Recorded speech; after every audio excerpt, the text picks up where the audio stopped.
Okay, so good day. Ano, ito yung ano natin, lesson natin last time. Okay, so ordered pair at saka si Cartesian product. So dito kasi, meron kasi tayong kailangan ay dito sa ating Cartesian product. Bago tayo mag-move sa ating relation and function. Okay, relation and function. Move, gagawin natin guys, ito muna. Ito tayo dito, number set. Okay, number sets natin. Ano ba yung mga yun, sir?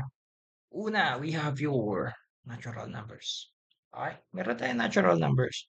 For in short, your counting numbers. Okay, nag-start si n sa 1. Okay, nag-start si n sa 1. Pero syempre, meron din tayo nag-start ng 0. Okay, meron tayo nag-start ng 0. Kaya nga may ano may 0 tayong numbers kasi we have your number set ng whole numbers. Ngayon, since si natural numbers natin nag-start ng 1, pwede lang nating lagay yung subscript na 0 para magkaroon na tayo ng natural numbers. Next here is we have your integers. Okay, integers. Si whole numbers, lagyan mo lang ng sign. Oh, yun lang yun. Whole numbers, lagyan mo lang ng sign. Kasali si 0 kasali si 0. And then we have your rational. Okay, rational. Q. Okay, so terminating or repeating.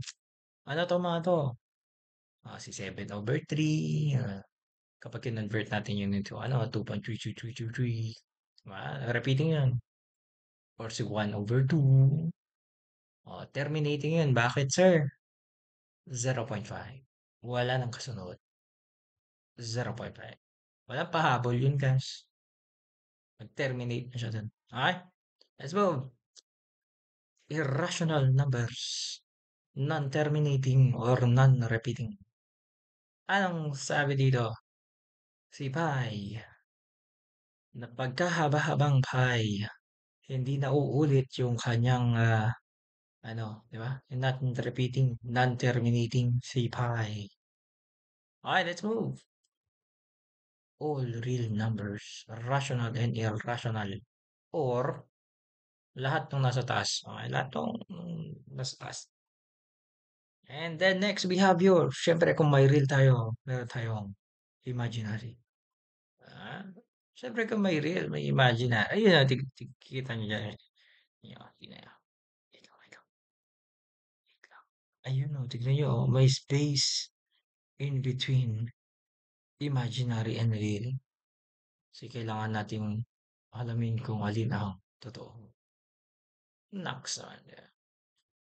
Okay, next tayo, next. Ayun. Magkadikit sila magkadikit sila. Pansin niya? Kadikit sila. Diba? Kasi, may I yun, may I din yan. Okay, so complex numbers natin, A plus BI, tapos A and B are real. Dapat real. Tignan mo, kaya siya complex class. Alam mo yung bakit complex numbers yung tawag yan? Una, A and B are real. Real. Ito daw, yeah. Pero, may number containing I, si B. Kaya siya complex. Komplikado siya, class. Hindi niya alam kung imaginary ba siya o totoo. 'Di ba? Ganun. Okay. Let's move. Ay, ito ba yun? Yata yan yun eh. Ito ba yun? Scenario show. Ay, tapos na ba natin yun? I think so. Tapos natin. Wala na. Tapos na pala natin yun, class. Dito na ba tayo? Ay, oh. Ayan. Meron palang next dito. Ayan. Nag-next na tayo. Okay, so relation natin. Okay, so dito na tayo. Language of relation and function. Excuse me. Okay, so let's see. Relation from a set A, the domain, to a set B, codomain, is a collection of ordered pairs. And ordered pairs, kaya natin tinakal kanina si ordered pairs. Kasi kailangan pala siya dito. Okay? Yung ordered pair na yan, malamang sa malamang, X is an element of A and Y is an element of B.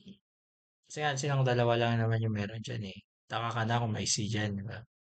So in other words, a relation is simply a subset of a Cartesian product, A cross B. Ah, di ba? Ordered pair, Cartesian product. Na-apply na agad natin, no? Sa relation na pala yun. So if pair XY is in the relation, change in the relation. Hindi, joke. Okay, so if pair XY is in the relation, we say that X is related to Y. Okay, so using this notation, X is related to Y means that the ordered pair XY is an element of the relation R. Ganun lang yun. Okay, ganun lang yun. Tapos na tayo dyan. Diba? Bilis lang. Hindi, punta na tayo sa ano. Sa application. Kasi pansin nyo dito, sabi dito, subset of a Cartesian product. Okay, subset of a Cartesian product. So, let's see. See relation as a subset. Ayan, okay. Relation as a subset. Okay. So, X is related to Y, such that the ordered pair XY is an element of the relation R. So, yung set A, 1, 2, set B, 1, 2, 3. Okay. So, set A, 1, 2, set B, 1, 2, 3. Ngayon, papadaanin natin sila dito sa ating machine na naman. Okay? So, okay na tayo dyan sa taas. Ngayon naman, dapat daw yung mga elements natin kay R, okay, masasatisfy yung condition na to. Okay? Masasatisfy yung condition na to. Mga nakapaloob kay R, masasatisfy itong condition na to. Na dapat x over y over, x minus y over 2 is an element of all integers. All integers. Okay. So, tignan muna natin. Okay, so, dito, state explicitly, basahin nyo na lang. Okay, so, ang gagawin natin, ba't ayaw? Wala na, sira na yung machine natin. Gagawin natin, class. Ayan. Oh, tanong ko sa inyo, tama ba yan? Hindi pa tayo sure. Dito muna tayo sa solution natin. Mamaya natin i-confirm yan. Okay? So, sabi kasi, x minus y over 2 is an element of all integers.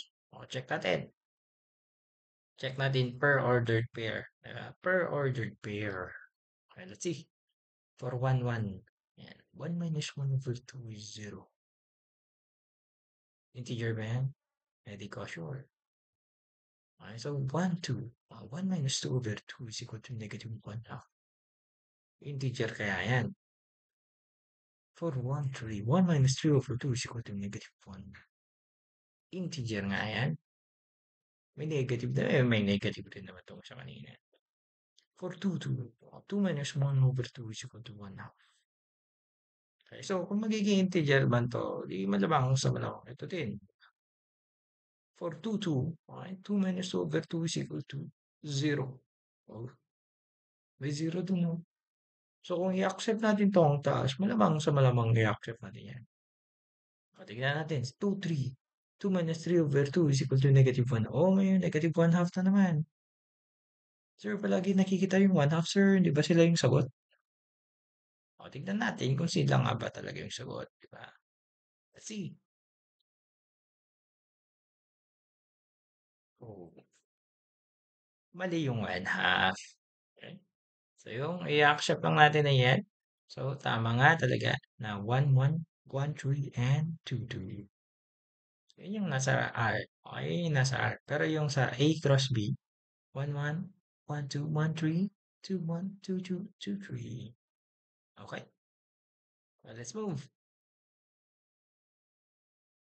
Is 1 related to 3?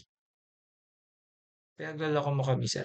Sinulat mo na nga doon. Oh, sige. Oh, sorry na. Sorry na. Ayan, oh. Oh, di ba? Ayan, ito. Is 2 related to 3? Ay. Oh, di sige. See? Is 2 related to 2? Ayan, ganda naman siya. Ulit-ulit na lang, sir. Ayan. Okay. So, yan. Diba? Back. Tapos, punta tayo sa circle relation. Okay. Circle relation. So, define a relation C from the Cartesian product of all real numbers as follows. For any ordered pair, xy is an element of the Cartesian product of all real numbers, such that the ordered pair xy is an element of the relation C, which means that x squared plus y squared is equal to 1. O, tignan natin kung kaya natin gawin yun. O, sige, try natin, try natin. Ay, nako, yun lang.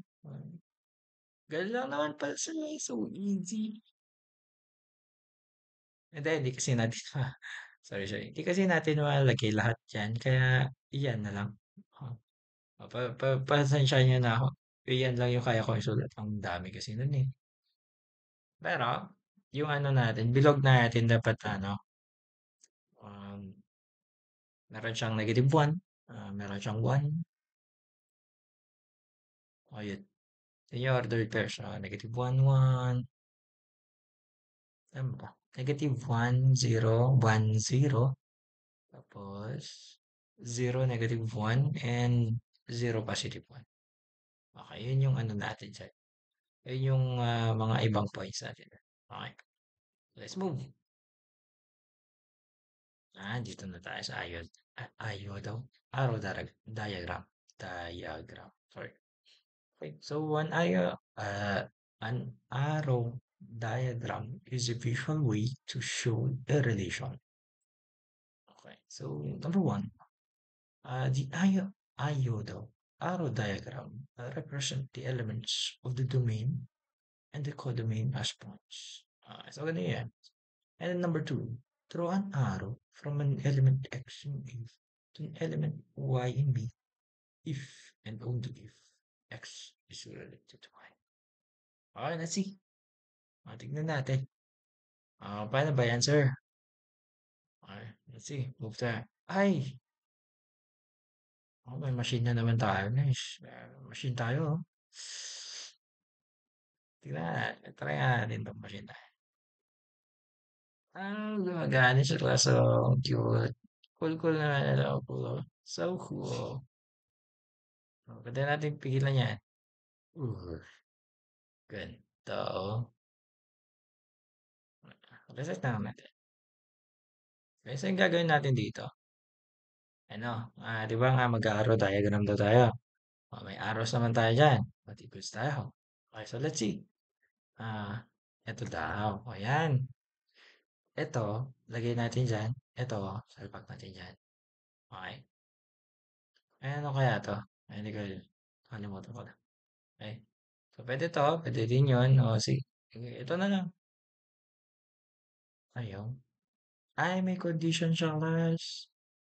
May condition siya. Okay, kaya pala. May condition pala dyan. So let's see. Ano, start natin para i-process muna ng ano, machine natin. Process muna. Dapat may music to, no? Okay. Sige, tingnan na natin yung anong nangyayari. Okay, so stop na natin. Okay, so, wala to guys. Wala siyang ano, relasyon eh. Wala siyang karelasyon, no? Okay, so let's see. Ito, gumagalaw pa rin siya. Ito, gumagalaw rin to. Okay, tapos, ito, hindi siya gumagalaw plus, oh. Ito ang gumagalaw at saka yun. Ano kayang ibig sabihin niyan? Ay, okay. So, ganun kasi yun. Sabi dito, x is less than y. So, kung ito ang y natin, less naman ba si 1? Tama. Kung ito ang y natin, less than si 1. Tama din. Okay, so move tayo. Kung itong x natin, less than siya kay 3. Okay. Tapos, syempre, kung ito x natin, less than din siya kay 5. Okay, let's move. Kung 3 ang x natin, si 5 lang yung mas malaki sa kanya. Okay? So, ganun lang yun. Dali pala ng arrow diagram, sir. Eh. Dali lang talaga. Diba? Sobrang dali. Okay? So, yan na yun. Okay. Ganyan lang yun. Diba? So, easy. Okay? So, tapusin natin to. Hanggang dyan lang yung ano natin, yung lesson muna natin for relations. Okay? Function, susunod na yan. Okay? So, thank you for listening.